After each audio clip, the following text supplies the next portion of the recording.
Hello students, সবাই কেমন আছো? আশা করি সবাই খুব ভালো আছো। আজকে আমরা চলে এসেছি চতুর্থ শ্রেণী উইংস এর পার্ট 2, যেটা কিনা আমাদের বাটারফ্লাই এর সাপোর্ট মেটেরিয়াল। তাহলে চলো এখানে আমরা শুরু করে নেব।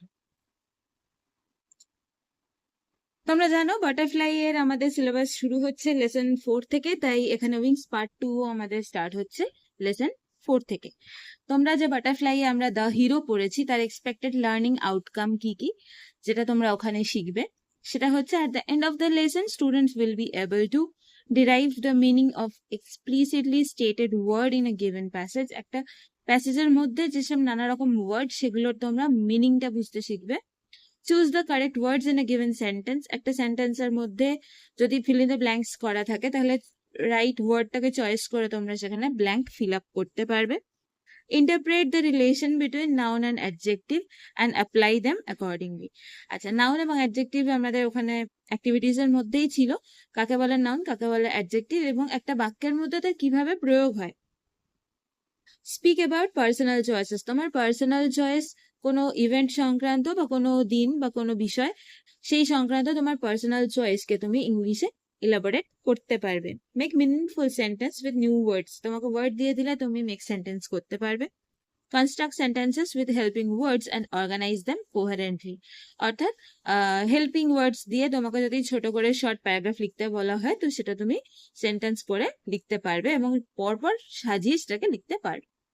এই আমাদের দ্য হিরো লেসন 4 থেকে আউটকাম ছিল, যেটা তোমরা করেছো, আমরা অ্যাক্টিভিটি সলভ করেছি। এবার এখানে একটা সাপোর্টিং হিসেবে উইংস আমরা করে নিচ্ছি, দেখি কি আছে। চলে এসছি আমরা পেজ নাম্বার 74, যেখান থেকে আমাদের ফার্স্ট এখানে অ্যাক্টিভিটি স্টার্ট হচ্ছে। দেখো বলেছে match the pictures and the players. এখানে কলাম এ কলাম বি বলে দুটো কলাম করা রয়েছে। কলাম এর মধ্যে দেখো কতগুলো গেমস এর ছবি রয়েছে, তোমরা দেখতে পাচ্ছ। আর কলাম বি তে রয়েছে তাদের নাম, কিন্তু নামগুলো কিন্তু গেমের পাশে সঠিকভাবে লেখা নেই। তোমাকে কিন্তু এটাকে সঠিকভাবে সাজাতে হবে। এটা আমরা দাগ টেনেও করতে পারি, বা এটাকে যদি 1 2 3 4 করে ধরে নিই, পাশে নাম্বারিং করেও ম্যাচ করিয়ে দিতে পারি। তো এসে আমরা দাগ টেনেই আপাতত মিলিয়ে নিই। এখানে ফার্স্টের গেমটা দেখে তোমরা বুঝতেই পারছো এটা হচ্ছে কি, ক্রিকেট। এখানে কোথায় ক্রিকেট আছে? এই যে ক্রিকেটার্স, এখানে ক্রিকেটাররা রয়েছে। তাহলে এরম করে আমি দাগ টেনে নিই, অ্যারো করে দিলাম। এটা দেখো, এটা কি গেম? এটা হচ্ছে ফুটবল। তাহলে এখানে কারা রয়েছে? ফুটবলাররা রয়েছে। আর আমাদের এখানে ফুটবল, এই যে নিচে রয়েছে ফুটবলার্স। তাহলে এটা আমরা দাগ টেনে নিই,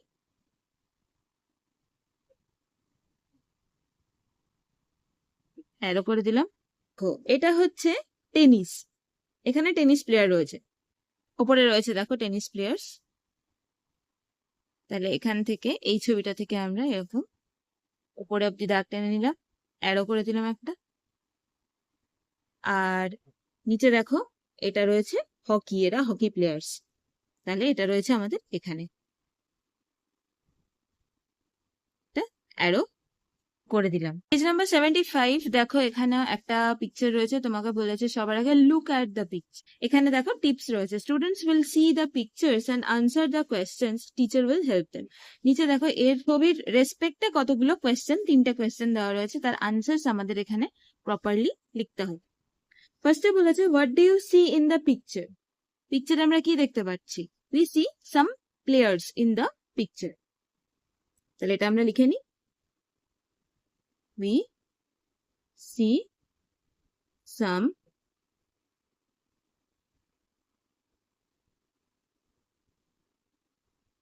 players in the picture. Full stop. Number 2, what are the players doing? The players are playing a game. Kenny, the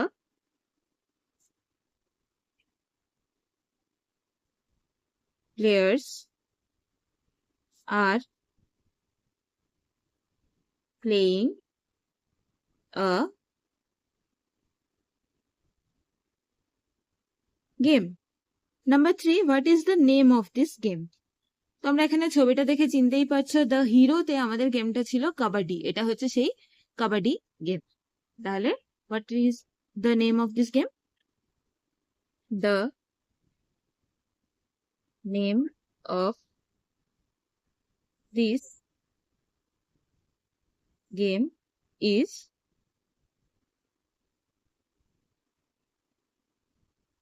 kabaddi. Full stop.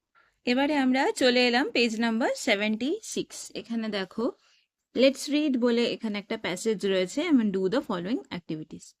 Sunil was going to a new school. Sunil একটা নতুন স্কুলে যাচ্ছে। হি did not like the school at all.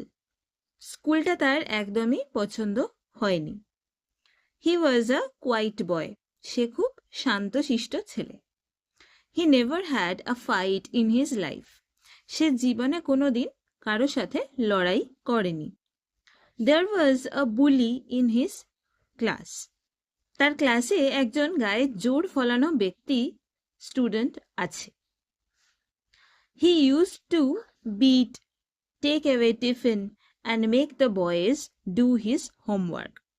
সেই ছেলেটি ক্লাসের অন্যান্য ছেলেদের মারে, তাদের টিফিন নিয়ে নেয় এবং তাদের দিয়ে তার হোমওয়ার্ক করায়। Life had become miserable for Sunil. সুনীলের জীবন অসহনীয় হয়ে গেছে। But he could never gather the courage to protest. কিন্তু সে প্রোটেস্ট করার মতো সাহস জোগাড় করে উঠতে পারেনি। Meanwhile a new boy came to his class. ইতিমধ্যেই একটা নতুন ছেলে তাদের ক্লাসে এলো। He started facing the same problem.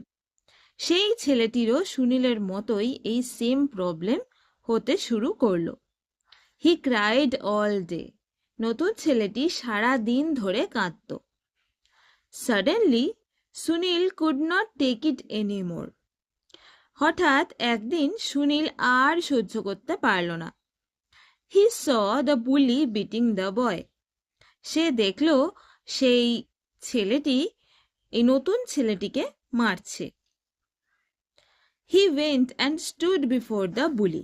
সে সোজা গিয়ে এই ছেলেটির সামনে দাঁড়ালো। He was pushed but he did not move. ওই ছেলেটি সুনীলকে ধাক্কা মারল, কিন্তু সুনীল একটুও সরল না। That was the first day Sunil hit someone. Sunil এই প্রথম জীবনে কাউকে মারল। He did so to save his friend.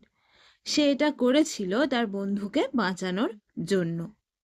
He never knew he could do it. Sunil নিজেই জানতো না যে সে এরকমটা কোনোদিন করতে পারে। Everyone in the class was delighted. এতে ক্লাসের সবাই কিন্তু বেশ আনন্দিত হলো। Sunil has emerged as the saviour unknowingly. ক্লাসের সবার জন্য সুনীল কিন্তু একজন রক্ষাকর্তা হিসেবে নিজেকে প্রকাশিত করলো। এবার দেখো নিচে অ্যাক্টিভিটি 1 রয়েছে। এই প্যাসেজ থেকে আমরা যেটা শিখলাম এবং বুঝলাম তার উপরে আমাদের এই আনসারগুলো করতে হবে। এ, why did Sunil not want to go to school? Sunil did not want to go to school because his life had become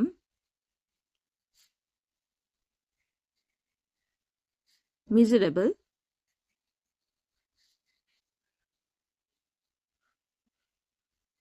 because of the bully in his class. What did the bully do? The bully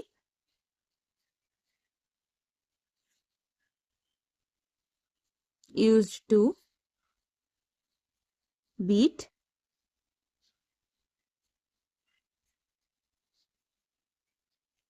take away tiffin, and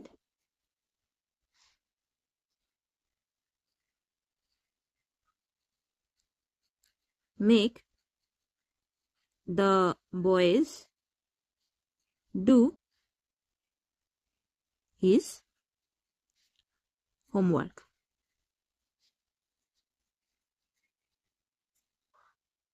What did Sunil do to help the new boy? Sunil went and stood before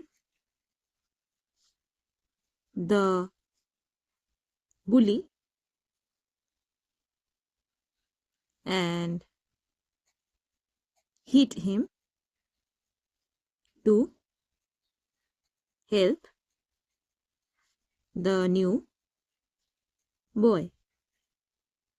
তাহলে আজকে আমরা করলাম wings part 2 page 74, 75 এবং 76 এবং আজকের video তাহলে এই পর্যন্তই এবং আগামী দিন আমরা উইংসের পরের আরো 3টে অ্যাক্টিভিটিস নিয়ে 3টে পেজ নিয়ে আমরা চলে আসব। তাহলে আজকে ভিডিও এখানেই শেষ করি। সবাই ভালো থেকো।